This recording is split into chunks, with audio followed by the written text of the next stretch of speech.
She stepped off the stagecoach, carrying a leather satchel, a deed folded into quarters, and the kind of silence that follows a black woman into places that were never meant for her. Copper Hollow, Colorado. October, 1883. A mining town carved into a mountainside, where the pines swallowed the afternoon sun by 3 o'clock.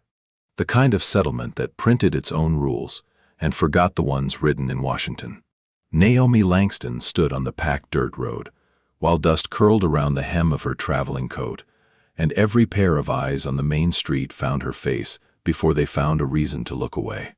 She was 31, tall, with a posture that belonged in a lecture hall. She had taught arithmetic and grammar to freedmen's children in Philadelphia for 6 years, buried a husband who caught typhoid 3 weeks before they were supposed to travel west together, and spent the last 11 months saving coach fare so she could stand exactly here, on land that belonged to her, whether Copper Hollow liked it or not. The deed was clear: 40 acres on the upper ridge, granted to Sergeant James Langston of the 54th Massachusetts for service during the war. Water rights to Langston Creek, timber access, and a cabin site. James never saw the land. Naomi intended to see it for both of them. The land office clerk, Orville Fenton, blinked 5 times before he could form a sentence. He studied her documents the way a man studies a bill he does not want to pay, turning the deed over twice, pressing his thumb against the territorial stamp as though hoping it would smudge. "Everything appears to be in order," he said, and sounded like a man confessing to a crime. He opened a ledger and dipped his pen. The scratch of the nib was the loudest sound in the room, until the front door swung open, and something heavier than daylight walked in. Harlan Crutchfield did not need to announce himself. He was 53, silver-bearded, with pale blue eyes that measured everything, and found most of it wanting. He wore a long duster, the color of coal smoke, and a belt buckle stamped with a pickaxe, the same emblem painted on every ore wagon rolling through Copper Hollow 6 days a week. He looked at Naomi the way a man looks at a fence post in the wrong field. "Orville, what are we doing here?" "Mr. Crutchfield, this is Mrs. Langston. She holds a valid deed to the Langston parcel on the upper ridge." Harlan took 2 slow steps forward. He smelled of pipe tobacco and something colder, the metallic patience of a man who had taken what he wanted from this valley for 20 years without being told to stop. "You came a long way, Mrs. Langston." He said her name the way some men say a word in a language they refuse to learn. "That land has been unoccupied for years. My husband was buried before he could occupy it. Then perhaps the land was waiting for someone better suited." He stepped closer, and his fingers wrapped around her wrist, above the leather strap of her satchel. Not squeezing, holding. The kind of grip that says, "I have decided this conversation is not over. Sell me the parcel. $50. Take the morning coach back to wherever is safer." Naomi looked at his hand, then at his face. She thought of James, who had marched into smoke and grapeshot for the right to own something in a country that had once owned him. "No." Harlan's fingers tightened. "You do not understand what no costs out here. She told you to let go." The voice came from the doorway, where the late afternoon light made a tall shape out of shadow. He leaned against the frame with a bundle of beaver pelts on his back, a battered felt hat, and a stillness that was not laziness but discipline, earned by living alone with weather, silence, and his own judgment. Silas Cade, 34. Mountain man by choice, not failure. He had come down to trade furs, had not planned to speak to anyone longer than it took to count his coin. But he had seen a woman say no, and a man refuse to hear it, and something older than politeness turned his boots toward the door. Harlan released her wrist slowly. "Cade, this does not concern you." Silas stepped inside the way a tree occupies a clearing. "It concerns me enough. Because she is colored? Because she said no, and you are still standing there." Harlan's jaw shifted. "You live on a mountain with a child and a dead wife's ghost. Do not lecture me about how the world works in this valley." Silas did not flinch. He glanced at Naomi. "Ma'am, do you need an escort out of this building?" There was no pity in his eyes, no white knight hunger for gratitude, just a plain question from a man with no stake in her answer. "I can walk out on my own," she said. "But thank you." He nodded, touched his hat brim, and spoke without turning back. "Fenton, finish writing her name in that ledger." The pen scratched.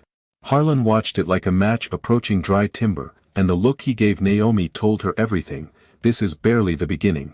She hired a mule and rode out before sundown. The trail climbed through spruce and aspen, past granite outcrops, and along a creek that murmured with the last warmth of autumn. Where the cabin should have stood, Naomi found scorched earth, charred foundation logs, a blackened stone chimney. The fire was not recent but not accidental. Someone had burned it down with purpose and left the land looking abandoned. Near the tree line, she found the reason Harlan wanted the deed. A wooden sluice channel diverted water from Langston Creek through a cut in the ridge, feeding his Copper King mine below. Timber supports sunk with iron bolts. Not a man dipping a bucket, infrastructure. Harlan had built his entire mining operation on water stolen from a dead soldier's widow. She made camp beside the ruined chimney with a small fire, a wool blanket, and the revolver she had fired exactly twice. Sometime after midnight, she heard hooves. 3 riders came up the trail without lanterns, moving by moonlight. One fired a rifle into the air, a sharp crack that echoed off the granite walls. A second shot hit the ground 6 feet from the fire. "Last coach leaves at dawn," a voice called. "Be on it." If this story is already pulling at your heart, you are exactly where you belong. Hit subscribe so you never miss a mountain rescue heart story, and tell us in the comments, would you have stayed on that ridge alone? Now, let us continue. A third shot punched through her supply pack. Naomi cocked the revolver. 3 riders in the dark against a woman who had fired a gun twice were not odds that favored courage. Then a sound came from above the trail. A branch snapping under deliberate weight. Then a voice, low, unhurried, carrying through the cold air. "You boys are on posted land." Silence. Then, "Cade. This is none of your business. You fired 3 rounds inside 100 yards of my timber line. That makes it my business." The riders held 5 more seconds. Then, one by one, they turned and disappeared down the trail. Silas emerged from the tree line carrying a long rifle. "Are you hurt?" "No. You should not stay here tonight. My cabin is a mile up. You are welcome until daylight." Naomi did not want to need help. She had spent 11 months learning how to carry grief and a dead man's dream across half a continent without leaning on anyone. But the mountain was dark, the riders would return, and the man before her had not asked for anything, not a thank you, not an explanation, not a reason. "One night," she said. "One night." They climbed in silence. At the top, a cabin appeared in moonlight, small, solid, hand-squared logs, a stone chimney breathing thin smoke. The front door opened, and a small face appeared in the warm glow of a kerosene lamp. "Daddy." A girl, 7 years old, barefoot on the cold plank floor in a flannel nightshirt 3 sizes too large. "Lily, this is Mrs. Langston. She is staying the night." Lily studied Naomi with wide gray eyes that held no suspicion. "I made biscuits. They are a little burned, but Daddy says the burned ones have character." Naomi felt something crack behind her ribs, the sudden weight of kindness arriving where she expected none. She stepped inside, into wood smoke and scorched biscuits and a life held together by a quiet man and a brave child. But through the window behind her, far below, 3 lanterns moved in single file toward Copper Hollow. That light was not warmth. It was a report. Morning came to the mountain in shades of gold. Naomi had never seen from a city window. She woke to the steady sound of an axe outside, each strike placed with the patience of a man who split wood the same way every dawn, and found something holy in the repetition. Lily sat cross-legged near the hearth with charcoal and brown paper, drawing the valley, the creek, the ridgelines, the mine, even the tiny rectangles of buildings in Copper Hollow. Not the way children usually draw, but with the careful focus of someone recording what she saw. "Daddy taught me to read the land before I could read a book," she said. "He says a mountain tells you everything if you pay attention." Silas came in carrying split pine, poured coffee from a tin pot into 2 cups that did not match, and handed one to Naomi. The riders did not come back, but there are fresh tracks on the South Fork heading toward the mine. They will not give up because of one night. No. He sat across from her, elbows on his knees. In the morning light without his hat, he looked younger and tireder. Lines around his mouth that belonged to grief, not age. Hands scarred, roughened, one knuckle swollen from an old break. How long have you lived up here? 5 years. Since Emma passed. He said it plainly, like the name of a season already ended. I was an engineer before this. Army Corps, safety systems, fire containment, access control, emergency lighting, hotels, hospitals, government buildings. I had contracts people fought to get into. Then why the tool belt and the night shifts? Because Emma got sick during the pregnancy. Complications no doctor could fix. Lily was born and Emma was gone. And I had a daughter who screamed through every night because the only heartbeat she had known for 9 months had stopped. He looked at his hands. The Corps wanted me back. Contracts waiting, deadlines, buildings needing my name on the plans. But Lily would not sleep unless I was in the room. So I chose smaller work. Night repairs. Local jobs. Enough to pay rent. Enough to be there when she opened her eyes. He raised his gaze. People call that falling behind. I call it keeping a promise. Naomi felt those words reach somewhere no compliment ever had. She recognized the arithmetic. She had done the same calculation with a dead man's dream instead of a living child. I understand, she said, and she meant it in the oldest way. Not sympathy, but recognition. One person's seen another's wound because they carry a matching scar. Lily looked up from her drawing. Miss Naomi, did you really come all the way from Philadelphia by yourself? I did. That is very brave. My mama was brave too. Daddy says brave is not the same as not scared. It is doing the thing anyway. They rode to the Langston parcel that morning, Silas on his bay gelding, Naomi on the mule, Lily in front of her father with her charcoal map balanced on the saddle horn. In daylight, the damage was worse. The sluice channel was permanent theft. Timber supports sunk with iron bolts, running a quarter mile through a cut in the ridge. The original creek bed below the cutoff was nearly dry, stones bleached white, moss turned brown. This was not built in a season, Silas said. 3 years, maybe 4. He has been using your water since before your husband filed the claim. Naomi crouched beside the diversion point. If I shut this down, his mind cannot wash o'er. No, it cannot. Then he will never let me keep this land willingly. Silas looked down at the valley where the stamp mill sent rhythmic thuds through the morning air. Willingly has nothing to do with it. You hold the deed. The law does not require his permission. The law is a piece of paper, Mr. Cade. I have learned what paper is worth when the man holding the gun does not feel like reading. Something shifted in his expression. Not pity, not careful white condescension. Something closer to alliance. Then we make him read. 2 days later, while Naomi hauled salvaged timber to frame a shelter, a column of dust appeared on the lower trail. Sheriff Briggs rode up with 2 deputies and a piece of paper that smelled like Harlan Crutchfield's tobacco. Mrs. Langston, I have a complaint alleging trespass and unlawful diversion of a commercial water source. I am standing on my own land. Mr. Crutchfield's filing claims this parcel was abandoned and incorporated into the Copper King Mineral Survey. He has a recorded claim. Recorded when? The paper trembled in the mountain wind. 1881. My husband's land grant was issued in 1879. Briggs swallowed. He knew. Everyone knew. But knowing and acting are separated by the width of a rich man's wallet. Ma'am, I am required to bring you in for a hearing. Until then, you are ordered to vacate. Then hoofbeats from the north trail. Silas came through the tree line, rifle across the saddle, Lily behind him. Briggs. Official business does not usually bring 3 guns to deliver a piece of paper to an unarmed woman. If you are riding alongside Naomi and Silas right now, hit that like button, drop a heart in the comments, and let us know this story found you. Now back to the ridge. Show me the filing, Silas said. He read it slowly, his engineer's mind pulling it apart. This mineral survey describes a water source on the eastern slope. Langston Creek runs north-south. Someone drew the wrong creek on a map that is supposed to justify stealing a dead soldier's land from his widow. Naomi stepped forward. Thought was her sharpest weapon.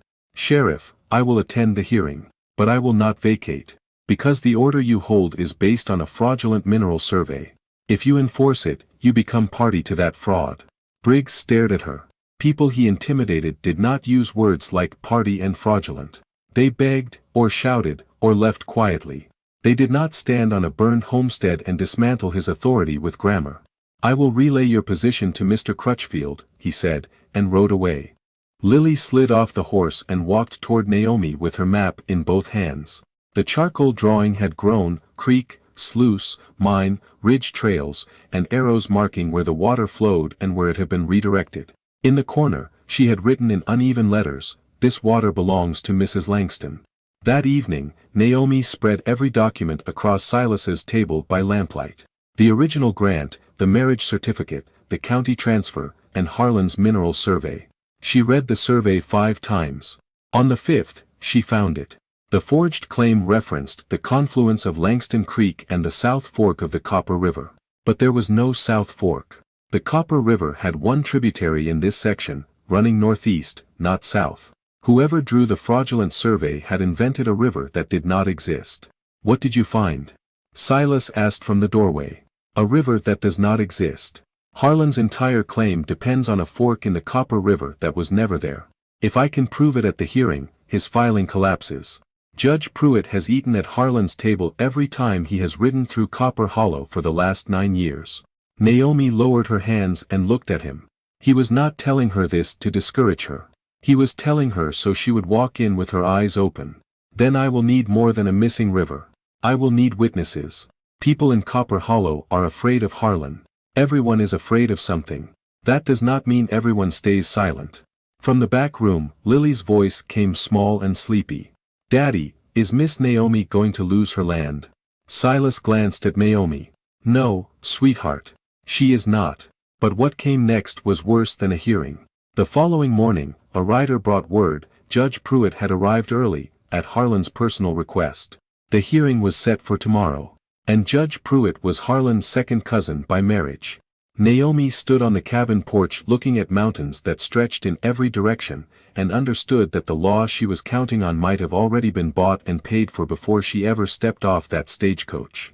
Below, Harlan Crutchfield sat on the porch of the Copper King office with whiskey in his hand and the patient smile of a man who had never lost a fight in a courtroom he owned. The Copper Hollow courthouse was not truly a courthouse. It was the back room of the assay office, cleared of scales and fitted with a pine table, 6 chairs, and a territorial flag hanging from a nail with lopsided dignity. By 9 in the morning, every seat was taken and a dozen more people stood along the walls, filling the room with the smell of damp wool, tobacco, and the nervous energy of a town watching its conscience tested. Naomi arrived on foot in the same traveling dress, washed and pressed with a heated pan on Silas's table. Every conversation died the moment she walked through the door. Harlan sat at the front in black broadcloth beside his Denver attorney Whitmore, a thin man who turned other people's problems into fees. Judge Pruitt entered through a side door, spectacles low on his nose. He did not look at Naomi. That told her everything. Whitmore stood immediately. The Crutchfield Mineral Survey was filed in 1881. The Langston Grant was never activated by occupation. Under the abandonment statute, unimproved land reverts to available claim after 24 months. May I respond? Naomi asked. You may. She stood. No attorney, no broadcloth suit, no man from Denver to translate her grief into legal language. She had a satchel of documents, and 6 years of teaching freedmen's children how to read contracts so they could never be cheated by men like the one sitting across from her. The abandonment statute requires that the original claimant fail to occupy within 24 months. My husband received this grant on March 14, 1879. He died of typhoid on September 2 of the same year. 5 months after the grant was issued, the statute does not apply. The claimant did not abandon the land, he died serving the country that gave it to him. A murmur passed through the room. Furthermore, a surviving spouse assumes all rights under the inheritance provision. I filed for transfer in Philadelphia in January. She turned to Fenton. Did you receive it? His voice barely audible. Yes, ma'am. February. Did you accord it? The room leaned forward. I was advised to hold it until the mineral dispute was resolved. Advised by whom? Fenton's eyes moved to Harlan and dropped. He did not need to say the name. Naomi placed Harlan's mineral survey flat on the table. This survey describes the water source as originating at the confluence of Langston Creek and the South Fork of the Copper River. She paused. There is no South Fork of the Copper River. The room went still. The Copper River has one tributary here. It runs northeast. There is no southern branch, no confluence matching this description. The geographic feature at the heart of Mr. Crutchfield's claim does not exist. She looked directly at Harlan. The survey is a fabrication. And the man who filed it knows that, because he has been stealing water from the real Langston Creek through a sluice channel built on my land without permission, without title, and without shame. She placed the official Army Corps survey beside it. Territorial Seal, 1876. One tributary, running northeast. No South Fork. The United States Army could not find it either. Then the side door opened, and Silas walked in with Lily beside him, her charcoal map in one hand. People stepped aside, because something about a father and child walking toward the truth makes a path whether one exists or not. I am Silas Cade. I was a structural engineer with the Army Corps before I settled on the North Ridge. I have walked every creek bed in this valley for 5 years. There is no South Fork. And the sluice channel on Mrs. Langston's land was not built by a clerical error. Harlan stood. His chair scraped the floor. This man is a hermit who talks to trees. And the woman has been on this land less than a week. You are taking their word over mine. Over 20 years of investment.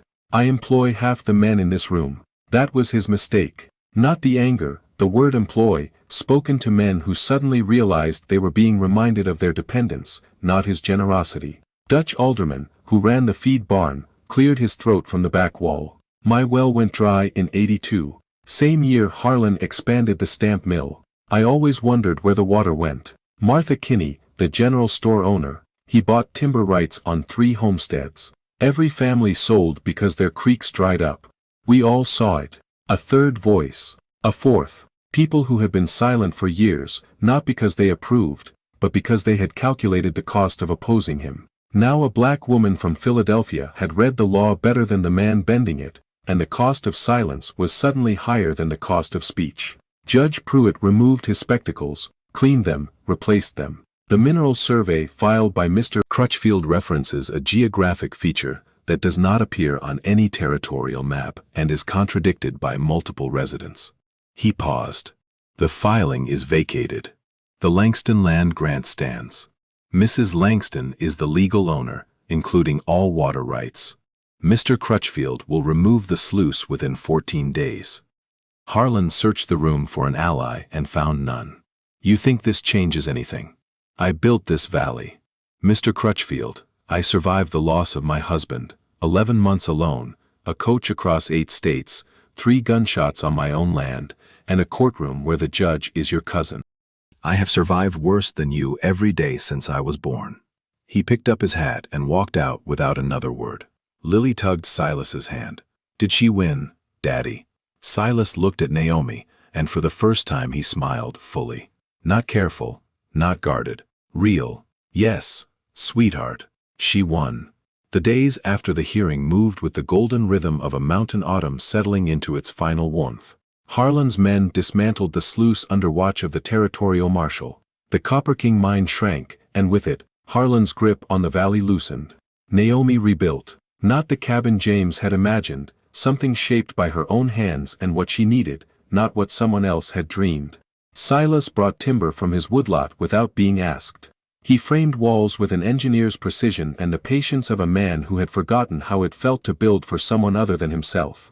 Lily drew maps of the new cabin, labeling each room in careful charcoal: kitchen, bedroom, book room. The book room was Lily's idea. She had seen the volumes in Naomi's satchel and decided that any woman who carried books across a continent deserved a room for them. Each morning Silas appeared on the ridge trail with his tools and his daughter and the quiet certainty of a man who had found a reason to come down from the mountain. Each evening they sat on the half-finished porch with Lily between them and watched the light leave the world with the attention of people who measured wealth in minutes, not dollars. One evening, Lily fell asleep against Naomi's shoulder, charcoal-smudged fingers still curled around a drawing. Naomi felt the weight of the girl's trust and remembered what it felt like to be needed by someone who expected nothing in return. Silas watched the first stars appear. She drew your cabin today. She put it next to ours on the map. A silence passed between them. Not empty. Full. Naomi, Silas said, the first time without the misses, and it changed the air the way a single note changes a chord. You do not have to stay alone up here. She looked at him. Lamplight lit one side of his face, the other in shadow, half in warmth, half in darkness, a man who had lived with grief so long he had forgotten he was allowed to step toward the light. I am not staying because I have nowhere else. I am staying because this is mine. The land, the creek, the sky. I earned every acre with every mile I traveled. I know, he said. That is why I am asking. No demand, no claim, no entitled reach. Just a door left open by a man who understood that some women had spent their lives having doors closed on them and needed to see the choice clearly before walking through. She reached across the sleeping child and placed her hand over his. His fingers, rough, calloused, scarred, closed around hers with a gentleness that made her chest ache, because gentleness from strong hands is the rarest thing in the world. Then stay for supper tomorrow, she said. A slow smile broke across his face, wider than the one in the courtroom. I will bring biscuits. Lily makes them now. She says the burned ones have character.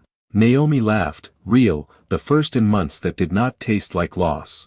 It carried across the ridge and disappeared into the pines, and below, the creek that bore her husband's name ran strong over stones that had been dry for years.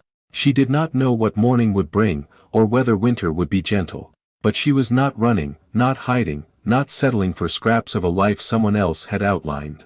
She sat on a porch she had built, on land she had crossed a continent to claim, with a child on her shoulder and a man beside her who understood that love is not a rescue. It is a choice two people make to stand on the same ground and refuse to leave. The mountains held their breath, and Naomi Langston, widow, teacher, landowner, survivor, looked up at the Colorado stars and felt, for the first time in longer than she could remember, that she was exactly where she was meant to be. Not because someone had brought her here, because she had walked every single mile herself. If this story made you feel something real, if Naomi's courage, Silas's quiet strength, or Lily's bravery touched a place the world does not often reach, then you are part of this family. Subscribe to Mountain Rescue Hearts so you never miss a story like this. Tell us in the comments, which moment stayed with you longest? The courtroom, the porch, or something else? We read every one. Thank you for staying until the end. Stay brave, stay kind, and never forget, the strongest walls are built by the gentlest hands.